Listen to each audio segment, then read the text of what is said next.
Thank you so much for coming on this cold night. And here's Evelyn. Take it away, Evelyn. Good evening. I hate to tell you, it is the mid 70s and sunny here in San Diego, but I don't want to make you feel too bad.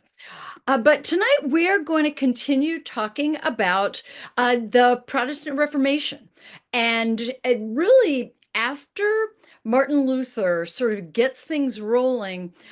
Um, People all over Western Europe begin thinking about these ideas. And one of the earliest was John Calvin.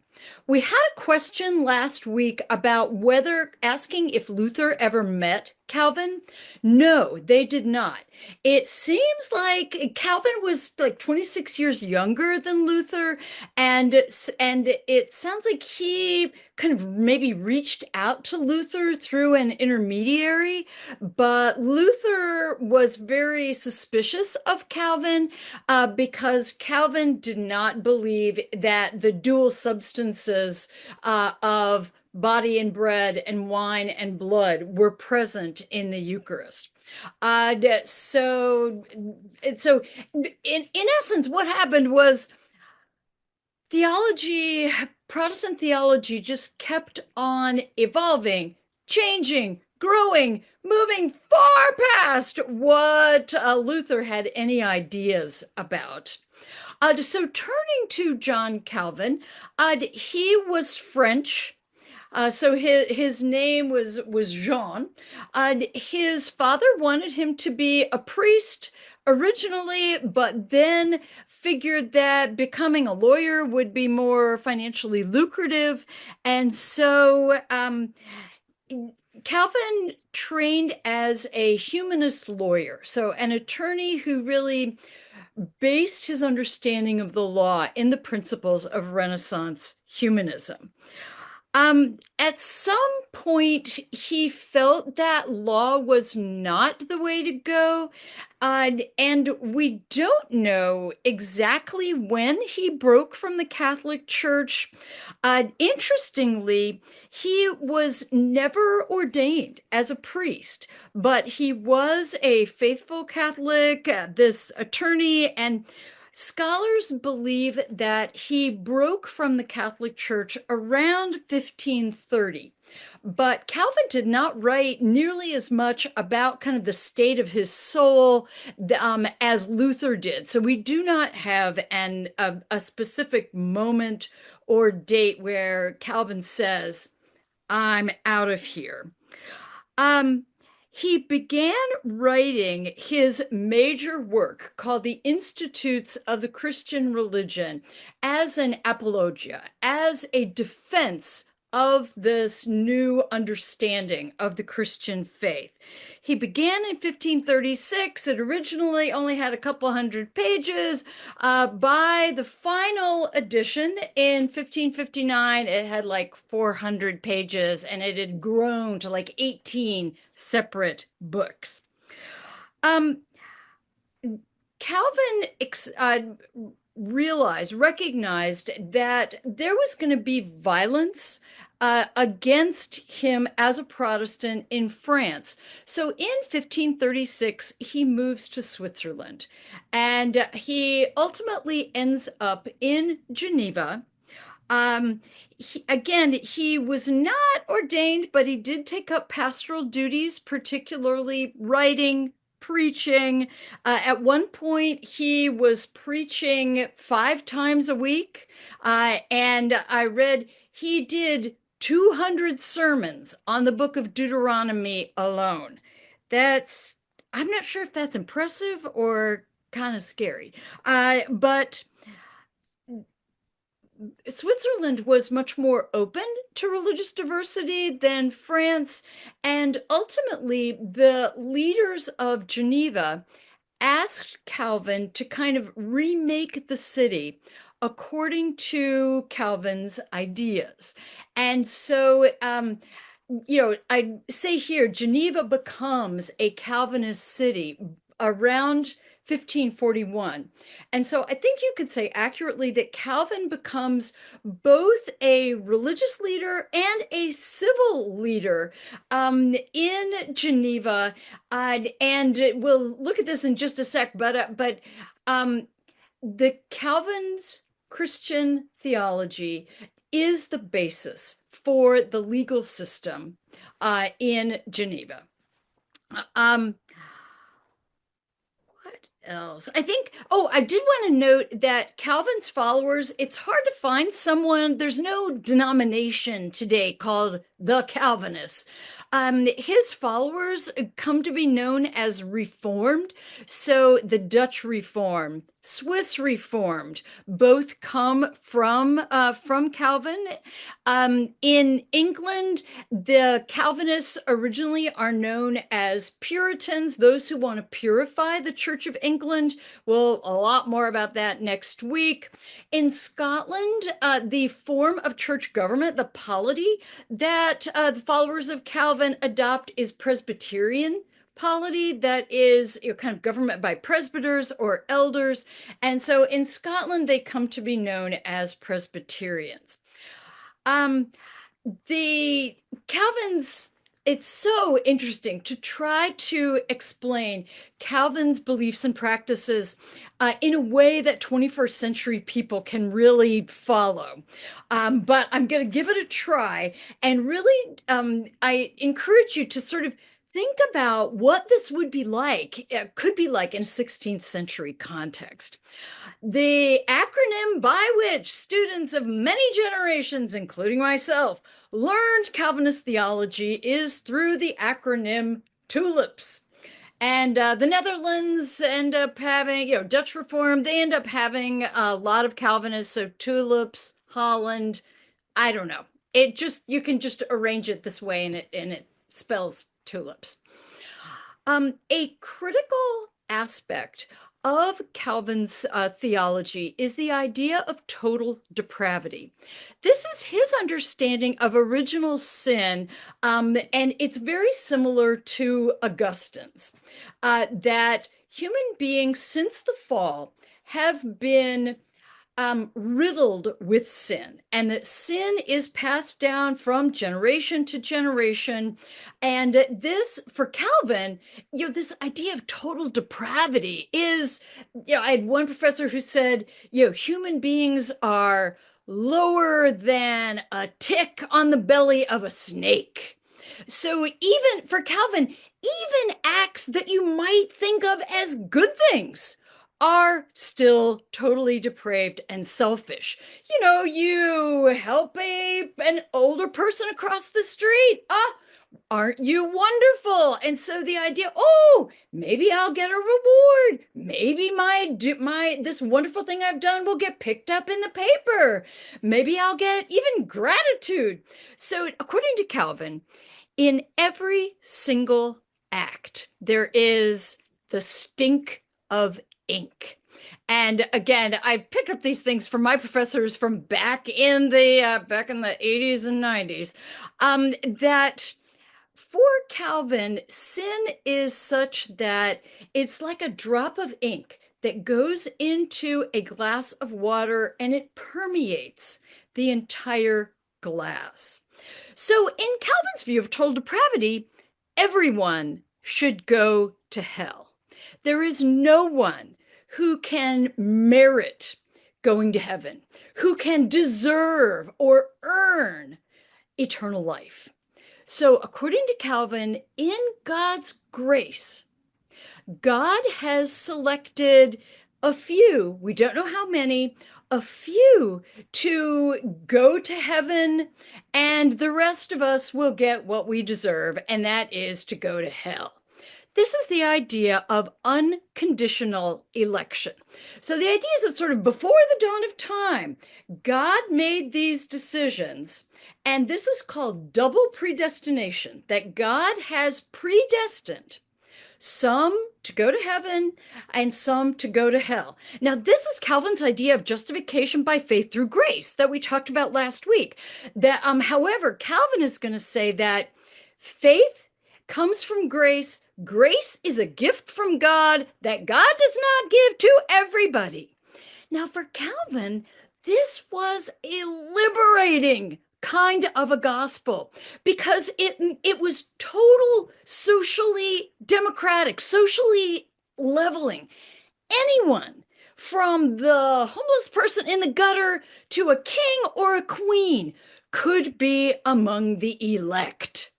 And so there wasn't any of this, the how you were born in earthly circumstances had anything to do with your election.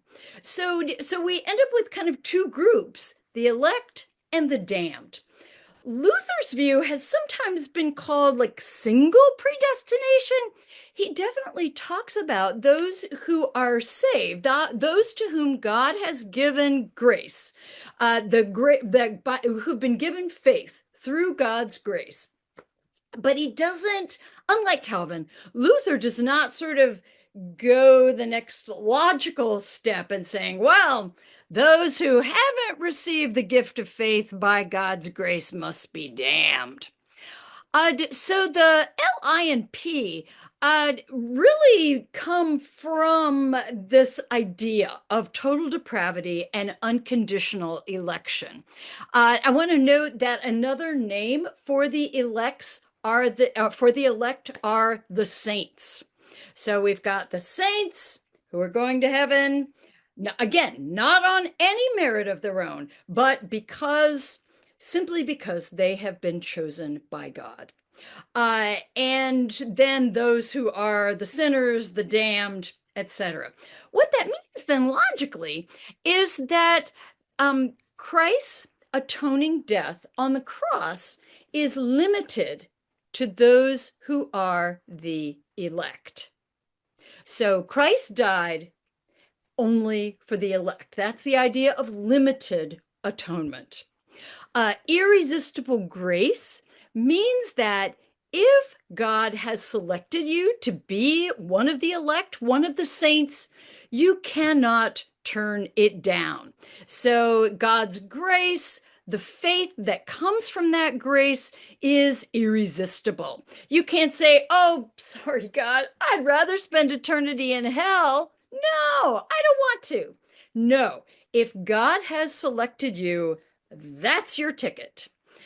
And then the idea of the persistence of the saints. It's sometimes phrased as the perseverance of the saints, but the idea is that the elect they are elect for their entire lives, no matter what they do.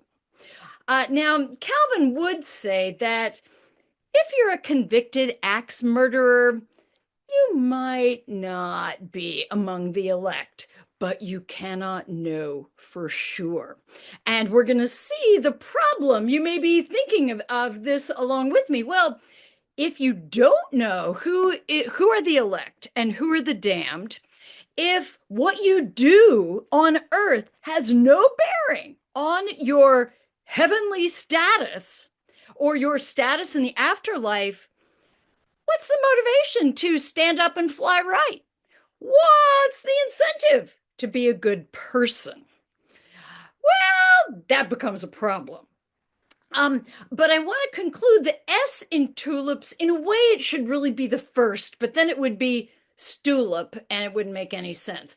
But overarching Calvin's entire theological system is the idea of the sovereignty of God. This is so difficult for later Protestants and modern people to get. We have such an elevated view of human beings. We're amazing. But for Calvin, God is in total control. God decides who's saved, who's not. God decides when it rains, when it snows. God is, there is no limit to God's power and God's sovereignty. I'm happy to talk about any questions about that too. It's so interesting. And, if you stay within this Calvinistic system, it really does make sense in a way that, similar to Luther, you cannot earn your way to heaven.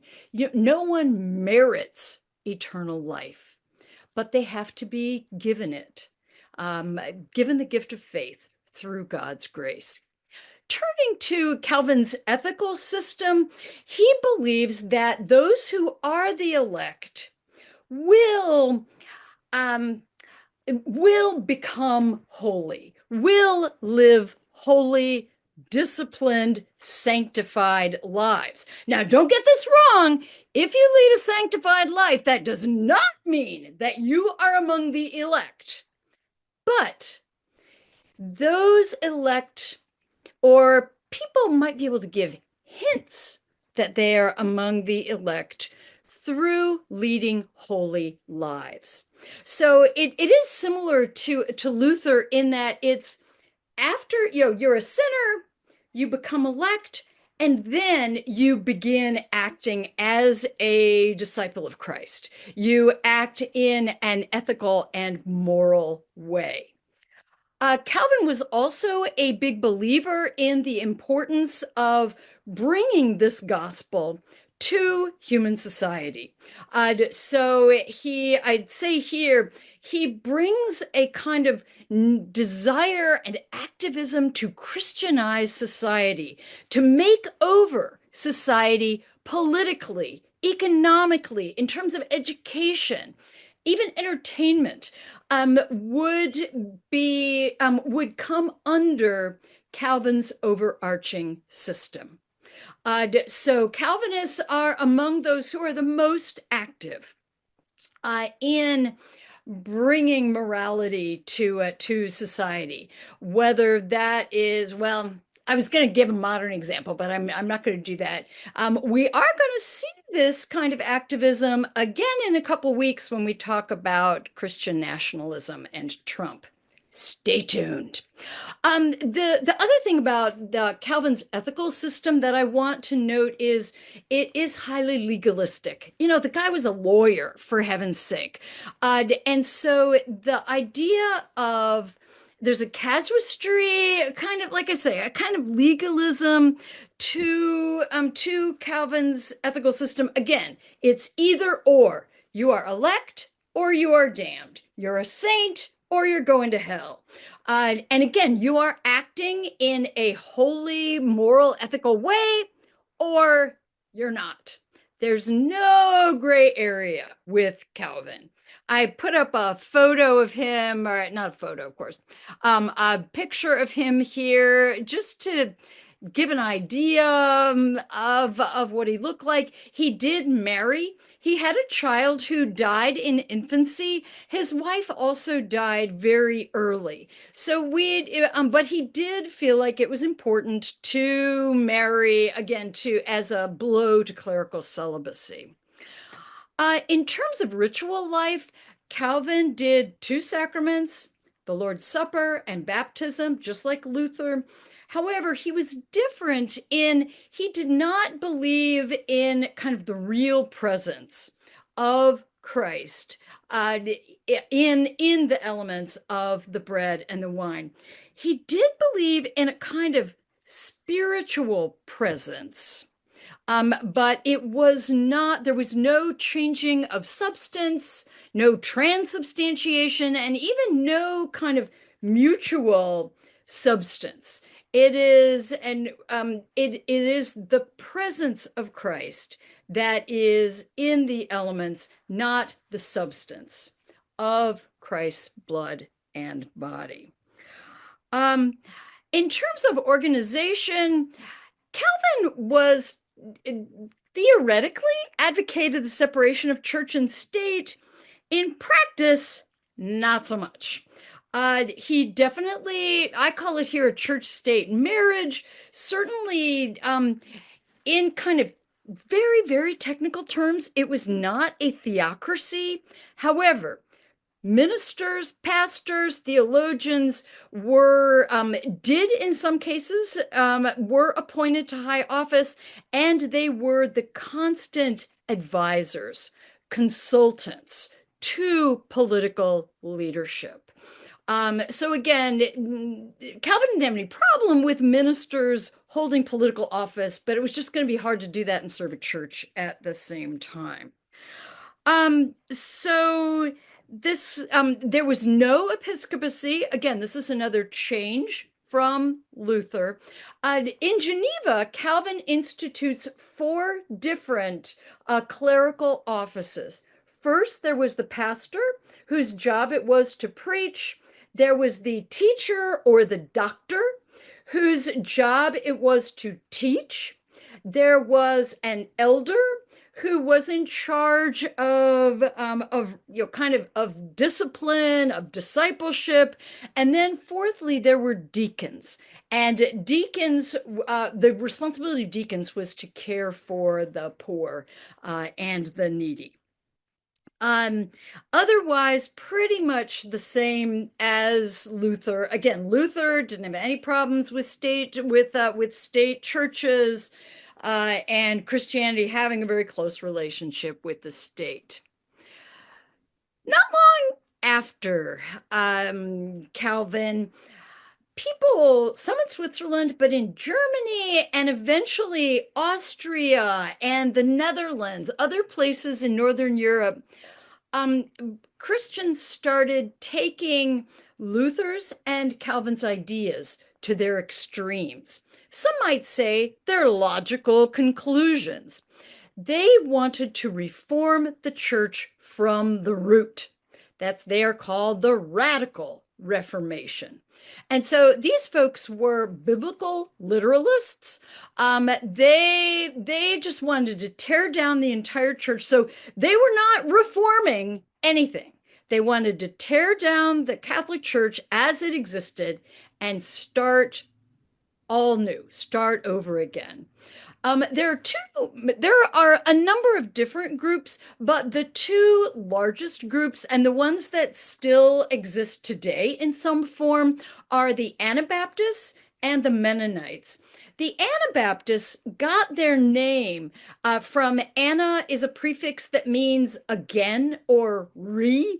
So they were called re-baptizers. The Anabaptists hated that name because to them, they were not advocating rebaptism, a second baptism. For them, believers' baptism, that is, you have to be old enough to be able to take on the promises of God for yourself. You have to acknowledge Christ's saving grace for yourself. So they end up advocating no more infant baptism, but only adult believers' baptism.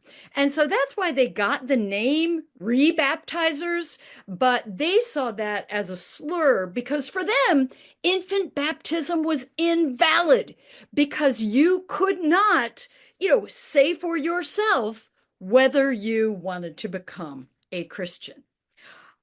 So what else we got here? Okay, so I would say the Mennonites, they take their name from Menno Simons. I got a couple pictures of Conrad Grebel is this guy here. George Blaurock are down here. The groups that have their antecedents in the Radical Reformation are still the Mennonites. They still exist. The Church of the Brethren, the Amish. What other ones did I? Oh, the Hutterites. And those are the main ones that exist today. So in terms of their beliefs and practices, I'd said a moment ago, they read the Bible as literally as they possibly can. And they believe that they are restoring the New Testament church. Their ideal was to restore the church in the New Testament book of Acts. And they tried to replicate what they saw as that first generation of the followers of Jesus as much as possible. They did not believe in predestination. They did believe in justification by faith through grace, but they believed that any believer can receive that grace. It is freely given to everyone. And then that grace kind of bubbles up as faith in the believer, and then they are saved.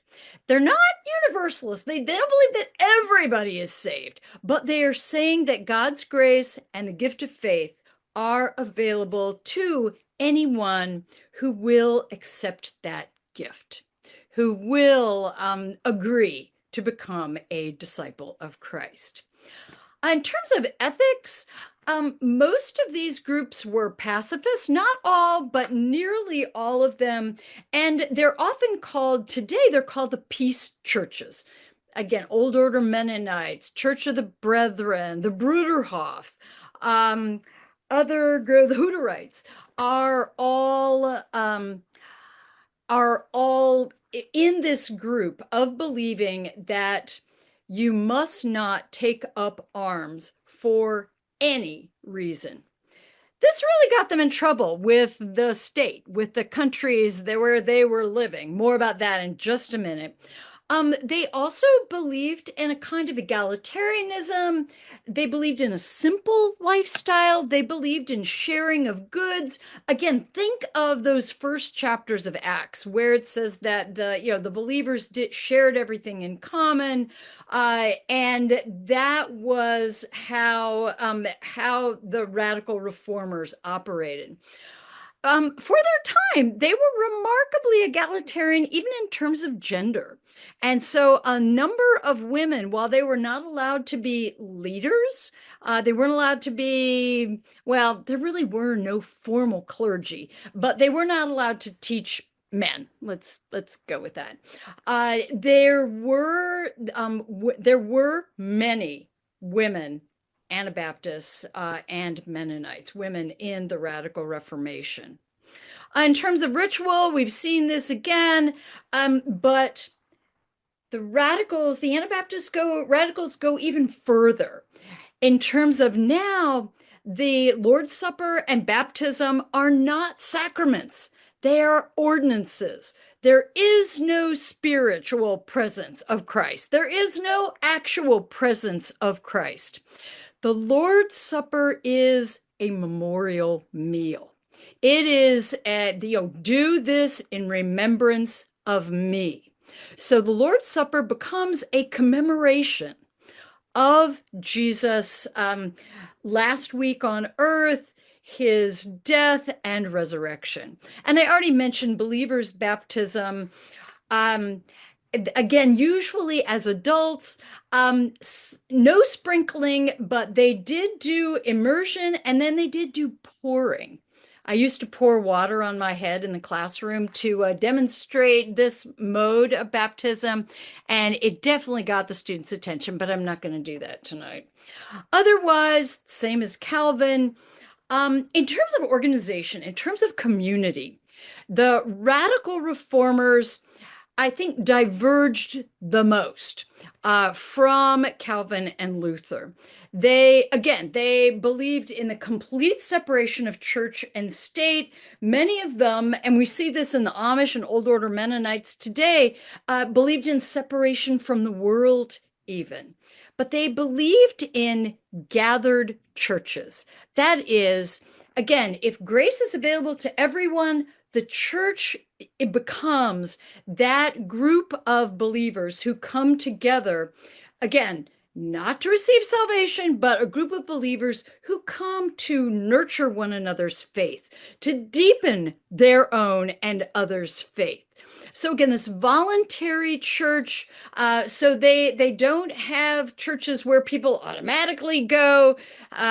Most of them have congregational polity. That is that all decisions are made by the individual congregation and are not binding on any other congregation. They really don't have formal clergy. People who were able to read and write, like Menno Simons or Graybill and Blaurock, sort of were more likely to be leaders because they were able to read the Bible and interpret it. But there was no kind of, you are set apart, and this really blurring of any kind of distinction between clergy and laity. And again, everyone was encouraged to read the Bible, to learn to read the Bible on their own. Um, I say, otherwise, other than that, Mrs. Lincoln, how'd you like that play? But otherwise, same as Luther, the radicals were hotly persecuted by Catholics, by Lutherans, and by Calvinists. Why? Primarily because they did not believe in voting. They refused to swear oaths. They refused to serve in the military, again, pacifist. They refused to have any kind of political role at all. There are some today who are the descendants of the radicals who do not vote, who are conscientious objectors if there is a war. And so they're accused of sedition. They are unpatriotic because they reject any union between church and state. And they have no difficulties rebelling against civil laws if they see them as conflicting with New Testament laws. So really the radicals want, what they want is a kind of pure church. They're looking for purity. They're separatists. That word is really going to come in more often when we get to England to the Tudor Reformation in a few minutes.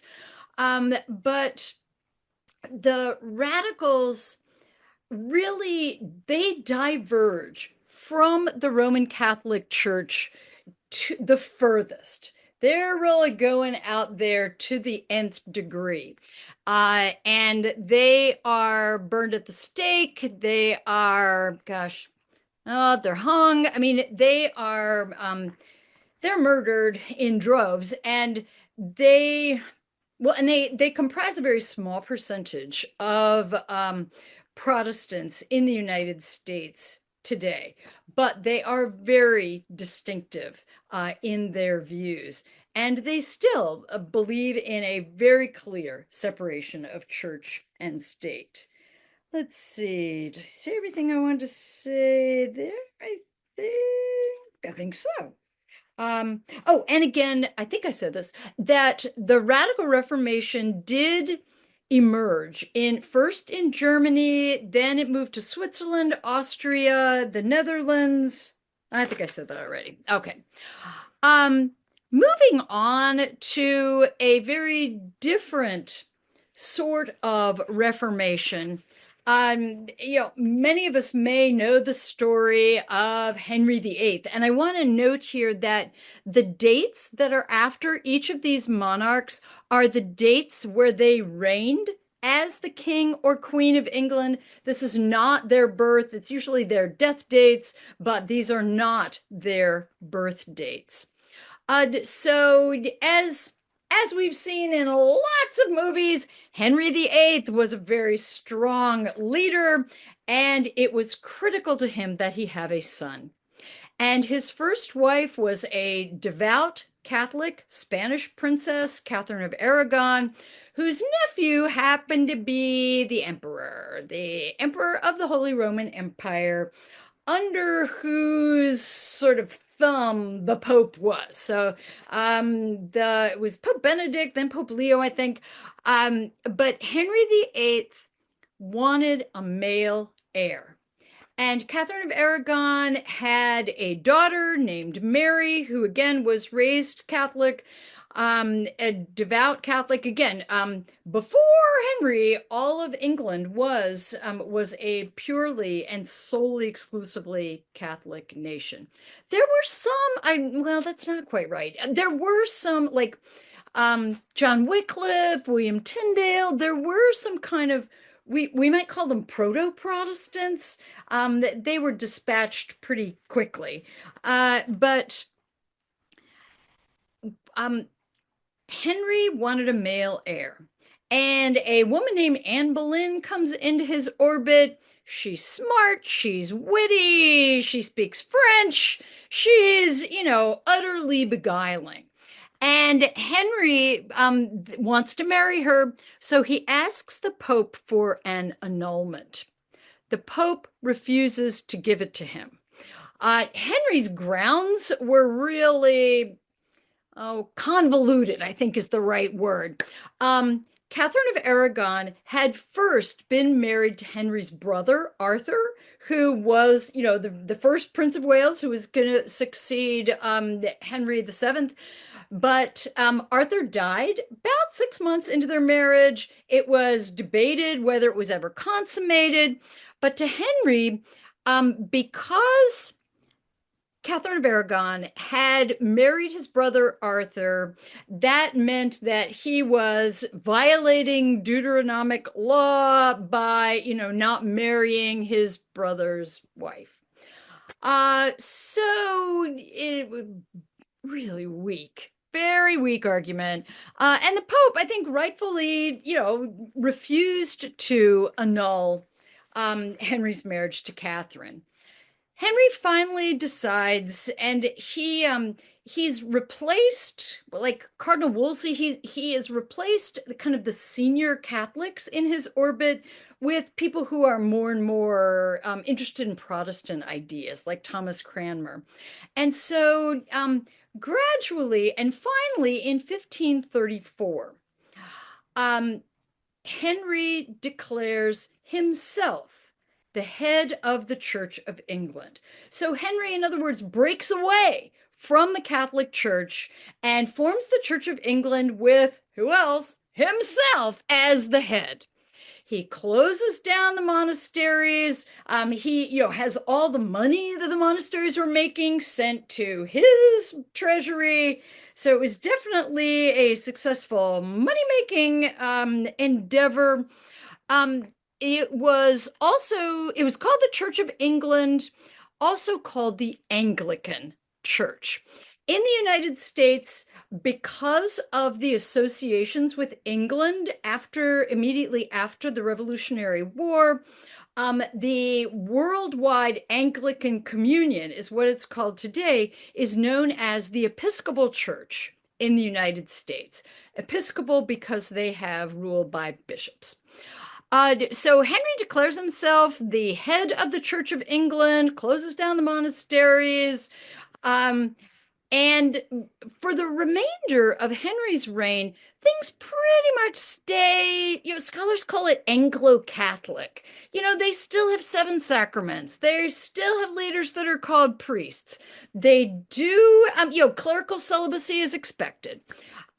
So things really start changing with Henry's children. I should say Anne Boleyn did not live up to Henry's hopes of giving him a male heir. She has a daughter named Elizabeth, and it's with his third wife, Jane Seymour. That's third of the 6 wives that he had. 2 of them beheaded, 2 of them divorced. Maybe, yeah. One died. Yeah, Jane Seymour died in childbirth after giving birth to Edward. So Edward is kind of a sickly kid. He takes over from his father. I think he was a young teenager at the time, but he is strongly influenced by Protestant ideas. So Edward moves the Church of England in a distinctively Protestant direction. He encourages priests to marry. He takes the number of sacraments from 7 to 2. He institutes a kind of book of common prayer for all Christians to use. He does not live very long. He only lives about 6 years. He dies. He did not have any children, was not married. And so after Edward's death, his sister Mary takes over for the next 5-6 years. And Mary, remember, is the daughter of Catherine of Aragon. She is a staunch Catholic, and she restores Roman Catholicism in all its glory to England. The story goes that, priests who had married, who had wives under Edward, shipped their wives off to the continent in boxes, like with air holes drilled in them, like you might send your dog across country.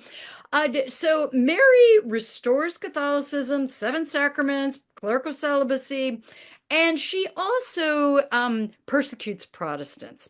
She gives her name she became known as Bloody Mary, and so gave her name to a popular cocktail. But she was very devout and really wanted to make England Catholic again. She also dies without having any children. And so Edward's and Mary's half sister, they all have Henry VIII as their dad, but three different moms. Elizabeth I ascends to the throne, and she enacts what is often called the middle way. She has seen Catholics be persecuted under Edward, Protestants being persecuted under Mary, and she just wants peace. And so she kind of navigates a middle way between the extremes of Protestantism and Catholicism. So I listed these Anglican beliefs and practices that emerged under Elizabeth and are still the hallmarks of the Church of England and the Episcopal Church today. Like I say here, there is some latitude in biblical interpretation. They are not literalists. However, they do not take the councils as being inerrant truth.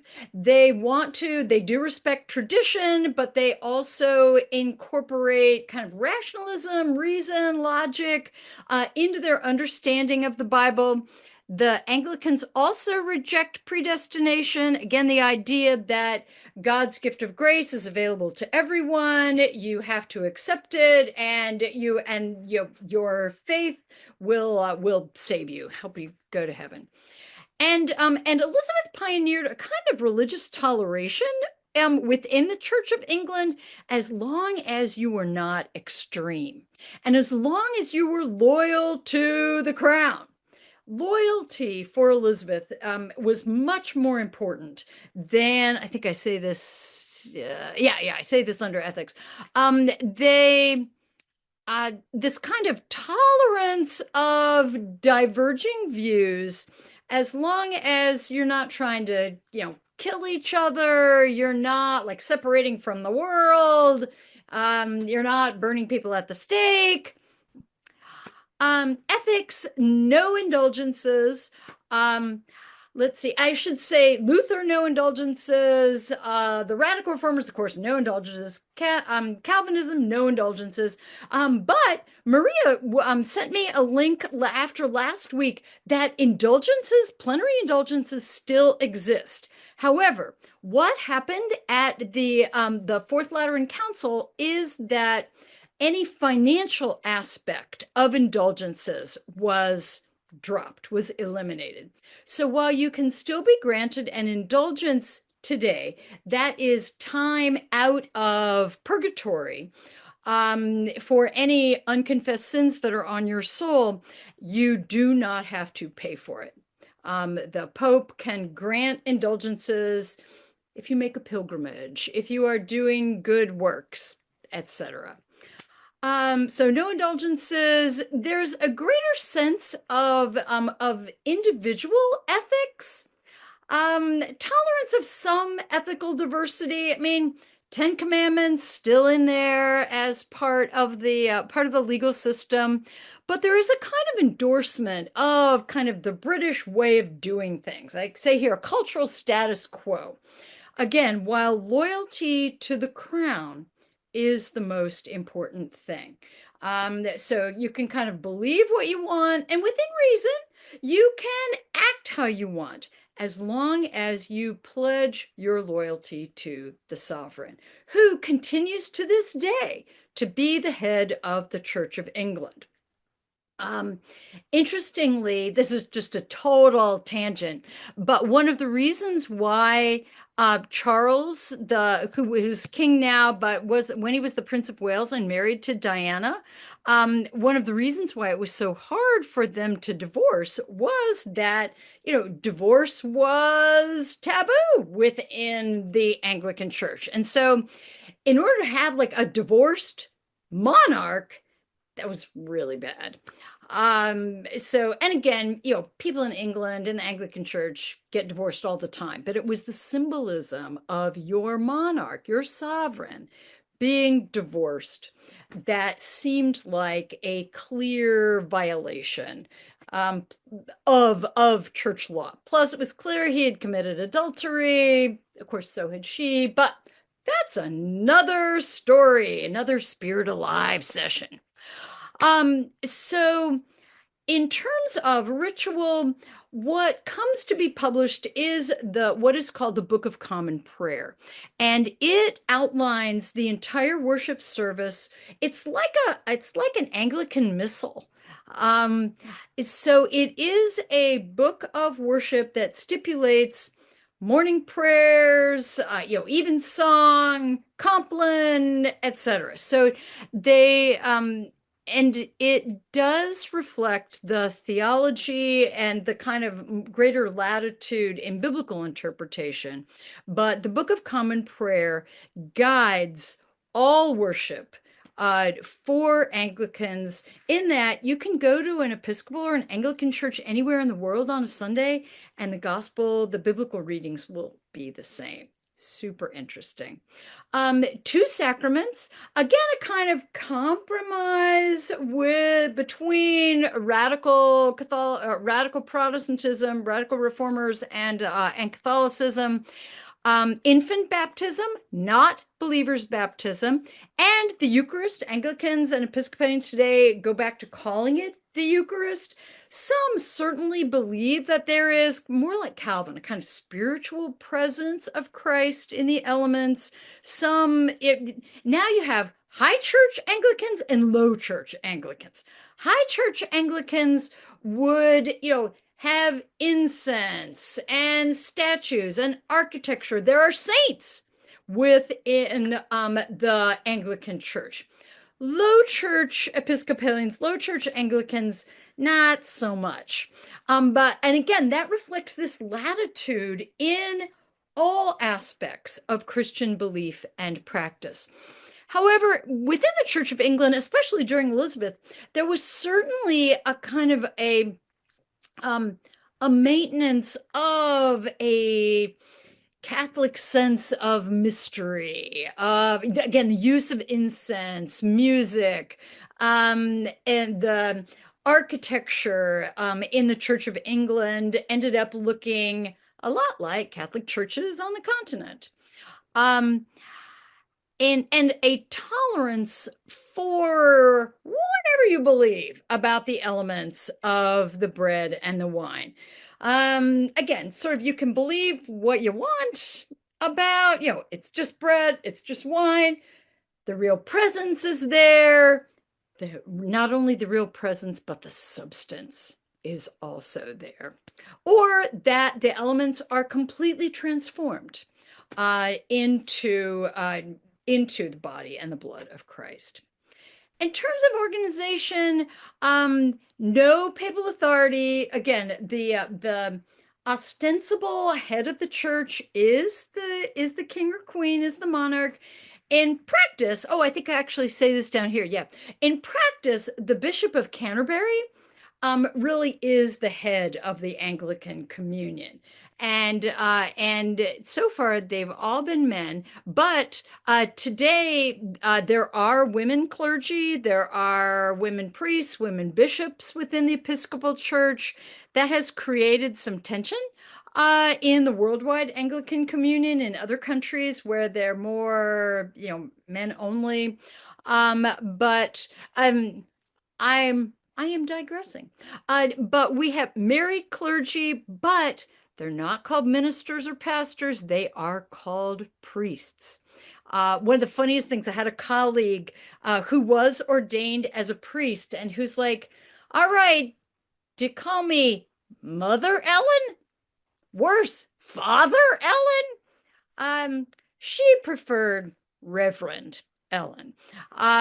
There is a state church, and you diverge from that state church at your peril, not in terms of your life, but um, you still had to pay taxes to the church, even if you were not a member of the Anglican Church. And again, the Anglicans restore episcopacy. As I said before, they have rule by bishops, they have dioceses. Um, and so, again, if I were going to try sort of classify the degrees of Reformation, if we put the Roman Catholic Church here, the group that is closest to it is the Church of England, is the Anglicans. Next to them are the Lutherans.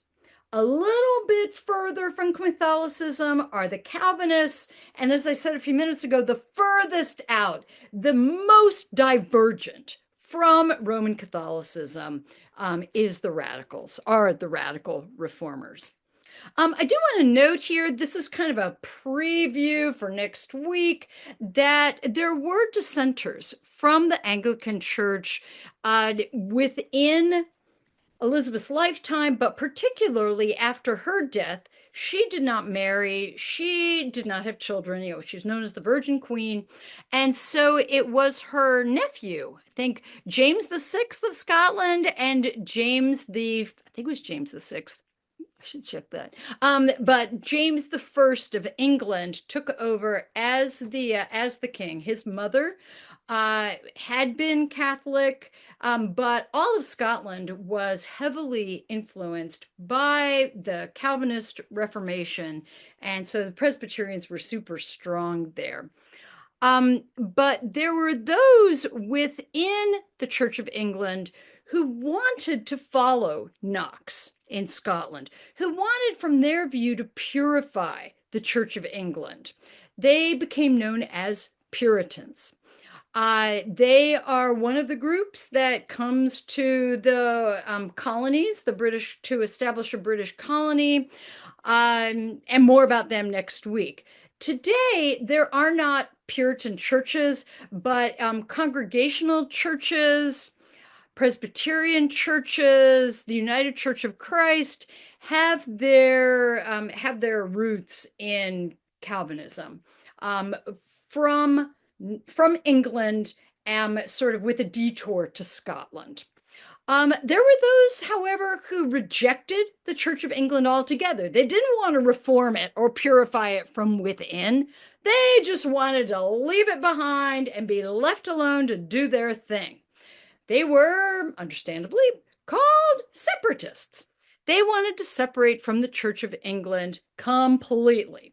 The two groups, well, and I should say the earliest, the second earliest British colony, we know them as the Pilgrims at Plymouth. Yeah, again, we're talking more about them next week. So the Pilgrims were a separatist group that established the colony at Plymouth in 1620. Today, the groups that trace their roots to the separatists are Baptists and Quakers.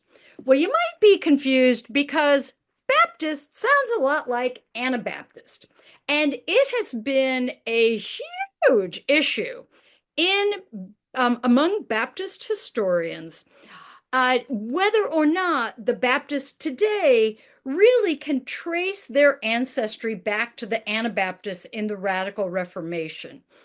There was a lot of debate back and forth because both believe in believer's baptism or adult baptism. However, most Baptist scholars today would say that Baptists, as we have them today in the United States and across the world, really trace their heritage to these separatists who wanted to leave the Church of England and who rejected infant baptism. The Society of Friends, who are known as the Quakers, are another separatist group. They're known as the Society of Friends. They begin with George Fox and Margaret Fell. They don't have any clergy. They believe in an idea of the Holy Spirit that they call the inner light. Some Quaker churches today have silent meeting. That is, unless you are led by the Holy Spirit, by this kind of inner light to speak, you can sit an hour in complete silence. It's it's really refreshing. I've done it several times with friends, and it can be refreshing, but it can also be annoying because your monkey brain starts going off in every direction. But the Quakers, the Society of Friends, are a peace church, a pacifist church, but they do not trace their heritage to the Anabaptists and the radical reformers. The Quakers are pacifist, and they were a major group. Again, we'll see next week William Penn, who founded Philadelphia and the colony of Pennsylvania, the state of which has his name.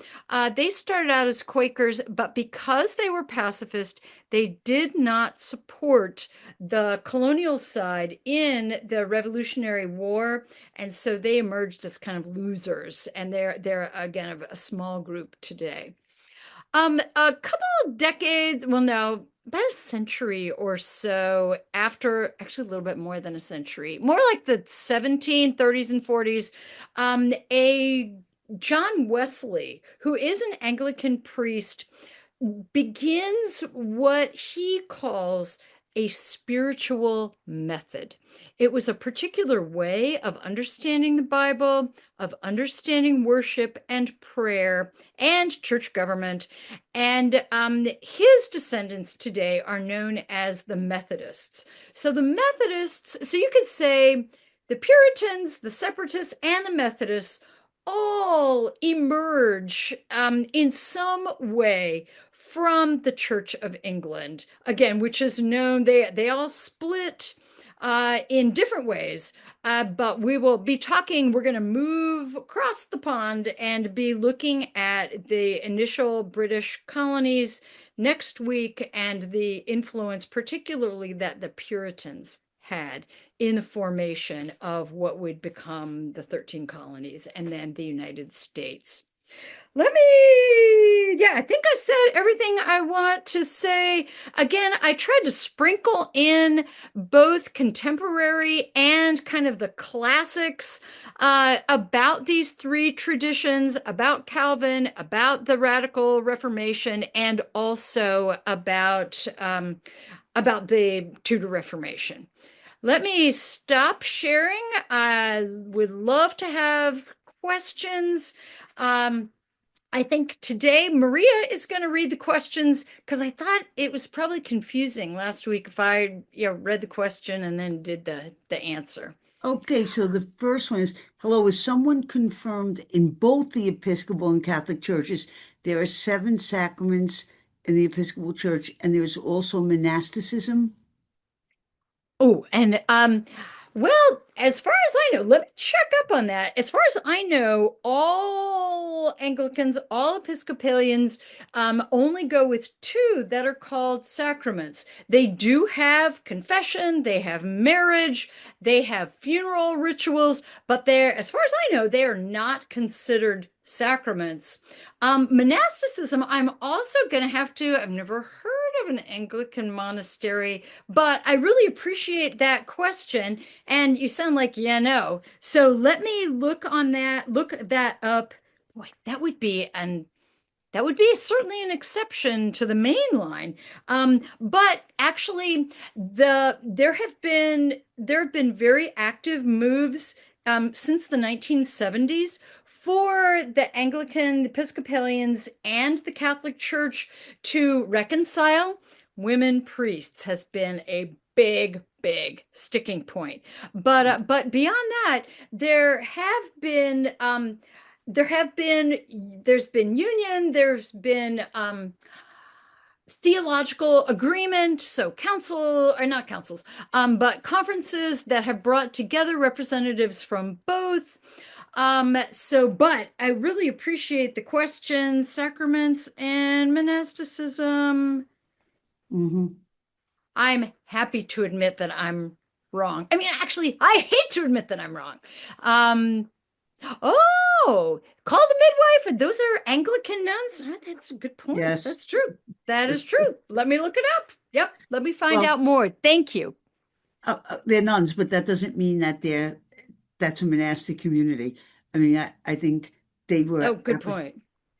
in Call the Midwife, they are apostolic out there working. But anyway, Mhm. where do the Shakers fit into this scheme? Oh, that is such a great question. The Shakers emerge in the late 18th century. So I want to say 17, maybe 1760s, 1770s, and 80s. Their founder is a woman named Anne Lee. And that you would think Shakers sounds like Quakers. No. They got their name because of their distinctive way of worship that includes a kind of form of dancing or shaking. And so their worship included bodily movement as a an act of devotion to God. Otherwise, they're pretty much similar to Calvinists and other Protestants, although they're not Predestinarian. Um, but what the Shakers are known for, and Anne Lee really preached, was celibacy for all Christians. And so they only grew through conversion, through adults joining Shaker communities. They lived in community, again, like the Amish, but it wasn't, gosh. Let me look it up. The last Shaker has died, from what I recall. But their last remaining community was in New England, New Hampshire, Vermont. But so the Shakers are quite unique as one of the first Christian groups modern Christian groups founded by a woman. So, let me Hmm. find out more info on the Shakers.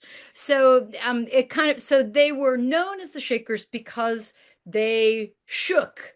They did this kind of dance, and as part of their worship service. Yeah. So, Evelyn, so were they kind of like, the Sufis were, the whirling dervishes? Were they like a mystical group of people, would you say? That's a great comparison. I have never thought of that before, but they are kind of more mystical. Anne Lee received revelations. Right. They were also, they did live in community, but they also believed in sort of being in the world, in that they become well known for their craft work, for furniture, for metalwork. You may have heard of like Right. Shaker style Well, kitchen cabinets.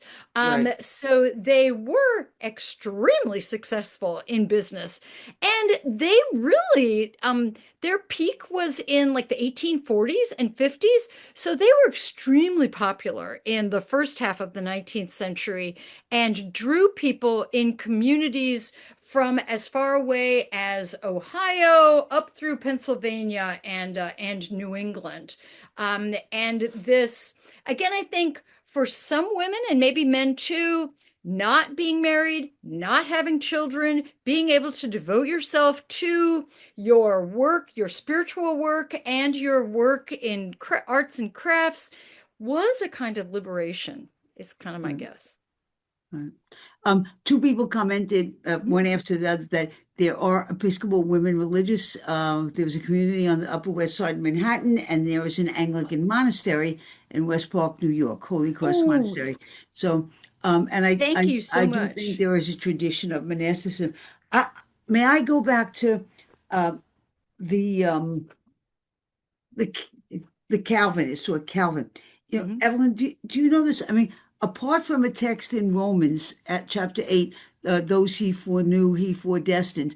Where Mhm. did Calvin get the I I don't understand how anybody could want to be a Calvinist because Mhm. you wouldn't know if. Right. So let me answer these questions. I find them confusing.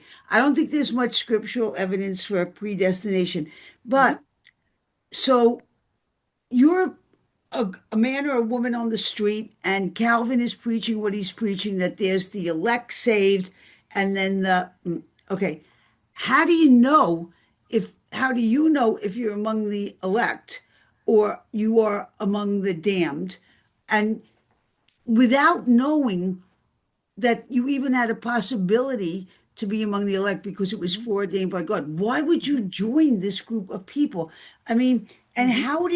how did it branch out into the Dutch Reformed, the Presbyterians, the I guess you had about three or four Mhm. who were Yeah. all groups following Calvin. I mean, what did, did, did Calvinism?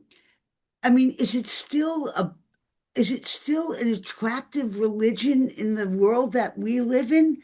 Um, No. okay. There are very few Calvinists today, even those who descend from them, like the Presbyterians or Mhm. Dutch and Swiss Reformed. Some are more Calvinist than others. There are a few Calvinist Baptists who I really don't get. But you're raising the issue that is kind of, if you don't know you're among the elect, if you can't know if you are among the elect, why would you join this church? Well, you join it because you want to be one of the elect. And you figure that by joining the church, you are improving your chances of being among the elect. Mm. And as you see God working in your life, as you see your life becoming more holy, you're becoming a better disciple, those may give you hints that you are among the elect. You're absolutely right that it is the Romans passage that Calvin looks to. But for him, even more, double predestination is logical because it stems from the sovereignty of God and the total depravity of humanity. Because Got it. again, everybody should go to hell. Right. But why Calvinism attracts people is that Calvin preaches you don't have to be wealthy to be a Christian. You don't have to be a perfect person to be among the saved. You don't have to be born a royal or an aristocrat. It is this kind of democratic thing. However, I've heard scholars say, most Calvinists believe that they were among the elect. Uh, I would imagine you would. Otherwise, what would be the point? And I Exactly. mean, and I don't see what would be the point of having an ethical life and a code of, like we have moral theology, which is Mhm. supposed to improve, because if that self improvement, which is not earning, but certainly self improvement, that makes you more agreeable in the sight of God, or however you want to explain that. There's always an open door. But what Calvin is Right. saying is there are no open doors. So it's not like, the price is right and you get to choose the door. You're behind one of those doors on the day that you were born, and you Mhm. really don't have a choice. But Um, think about it this way, Maria. You can't make God save you. right, You can't, you know, right, got it. manipulate Right, God to right, bring you to heaven. So right, that's this idea of God's total omnipotence. right. So that is how Calvin would respond. But it's similar. Think about how Augustine responded to Pelagian. Right. Calvin's going to be responding to the Arminius or the Arminians, who basically say, you can save yourself, Right. and that is absolutely anathema to Yeah, God. but I mean, the one problem I see with this though is, of course, all throughout the letter to the Romans, Paul repeats that in God there's no partiality. And this is a God who predetermines based on what criteria. Calvin never tells us, right? Mhm. Right. It's just God. Mhm. arbitrarily, it seems, chooses to save some and not save others. So, I mean, is that, Calvin would say it's not arbitrary. oh, God has God's reasons that we puny humans don't don't know anything understand. about. Right. So this is a matter of trusting that God knows what God is doing. Yeah. No, I'll never Pardon me be a for interrupting Calvinist. you. No, Oh I'll never God. be a Calvinist. We got a couple of more. Christine said a few years ago I visited an historic Hancock Shaker village in Pittsfield, Mass. Oh, Uh, that's right. yeah, that's a famous place. Mhm. And then Rita said there's a movie out now about the founders of the Shakers. It got great reviews. Rita, what movie is that? Can you put that in the chat box? Oh, I'm gonna look that up. Do you Anne remember the Lee is name? so interesting. Do you remember the name, Rita? If you're still there? I'll try to look it up as well. Yeah, that's Film good to on know. Anne Lee. And I guess a last question, Evelyn, is so what happens to the priesthood? How so Luther leaves, he gets married, he Mhm. starts a new movement. Who is now the ordaining cleric? He's still a cleric, married, Mhm. and he's ordaining people, Mhm. right? But I guess in Roman Catholicism, his ordinations would be, well, he can't. First of all, he's not a bishop, so he does, it's not listed invalid. And then Mhm. Calvin is never ordained a Catholic priest. Yep. How do clerics get into Calvinism? There are ordained people within the Calvinist movement up there in Geneva. Yes. Who are they ordained by, and to what line of ordination do they belong? Mhm. Um, some of the Genevan, the Calvinist leaders, did start out as Roman Catholic priests and left. Okay, But Calvin does, he's kind of nervy, this guy. I mean, he's preaching, he's teaching while not being officially ordained. They do right, not have an episcopacy, but he is nonetheless ordaining people to who have a call to ministry. right. So all of those orders, at least from a Catholic perspective, would Mhm. be illegal and illicit. They have no authority to Correct. so is it true that so then is in the Anglican Church at least their orders are recognized in Roman Catholicism? Is that right? It sounds like yes, Yeah. Be- absolutely. Because they all of the ones that are leaving because women are ordained, they're all being accepted into Exactly. Catholic Church. Yeah. All right. Yeah. Let me just see. I think there's one more comment here. It's the Testament of Anne Lee. Oh, Oh, that's the movie. all right. Yeah. Thank you. Thanks, I'm gonna, Marie. yeah. Okay. Okay. And then let's wrap it up here with this one. Was Calvin a misogynist? He Ah! determined that Pope Gregory's conflation of her with the unnamed Yeah. sinner in Luke 7 was incorrect, but as far as I know, did nothing to correct the negative views of the woman. Yeah. Yeah. It's hard to find any Christian leader, any person who doesn't see women as inferior. So I mean, Calvin hating women. I mean, he's really nice things to say about his wife after she dies. But he certainly did not give women prominent places. He believed that their role was as wives and mothers, raising holy children who would become Calvinists. Um, it's just so hard to apply those more modern labels back in the day because most patriarchy was the way. Were men superior to women because women were the first to sin after Eve? Yeah. Mhm. So it just wasn't a question. I mean, I would say Calvin's a little bit stricter that on women, so more misogynistic than maybe Luther. The radicals are tend to be more egalitarian, yet they still believe that, women have their place, men have theirs, but that both can be Christians, and both women and men among the radicals were persecuted and killed. Mhm. Yeah, and Rita said, it was the conflation between the woman caught in adultery and Mary Magdalene, which, Yeah, yeah, yeah, long yeah, history. But yeah. it's now 8:17 up. This was another interesting conversation and presentation, Ellen. Thank you so much. As our president, our MAGA president is, on the world stage now saying things that are outrageous and scaring everybody.